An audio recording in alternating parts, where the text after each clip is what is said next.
Իրանցի վերլուծաբան Էհսան Մոհավերդյանը հայտարարել է, որ երկրի բնակչությամբ երկրորդ խոշոր քաղաքում Մաշհադում, որը համարվում է առավելապես պրոիշխանական տրամադրություններով քաղաք, ևս ցույցեր են տեղի ունեցել։ Նրա խոսքով սրբավայրի կարգավիճակ ունեցող քաղաքում նման զարգացումները չեն համապատասխանում Մաշհադի սոցիալ քաղաքական տրամաբանությանը։ Մաշհադը գտնվում է Իրանի հյուսիս-արևելյան շրջանում, Աֆղանստանի սահմանին շատ մոտ, մեծությամբ Իրանի երկրորդ քաղաքն է։ Մաշհադում է թաղված շիաների 8-րդ իմամը Ռեզան։ Քաղաքը կարևորագույն սրբավայր է։ Ցույցերի էպիկենտրոնը եղել են երկու թաղամասեր, որտեղ հիմնականում բնակեցված են եղել աֆղաններով եւ բալուչներով։ Անհրաժեշտ է հստակ հետևություններ անել եւ հասկանալ, թե ինչու հենց այդ երկու թաղամասներն են դարձել էպիկենտրոն։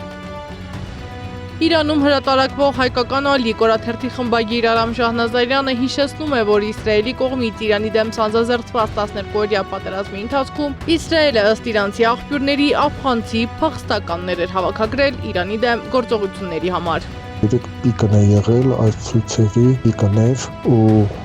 իսկապես ճգնաժամային օր Իրանի համար 3 գիշերը ներկայությամբ արդեն գրել եմ ու շարունակվում է պետական լրատվամիջոցներին հասանելիություն չկա, ինտերնետը ամբողջովին անջատված է, դրա հոսը չափազանց միակողմանի է եւ գալիս է միայն արևմտյան աղբյուրներից։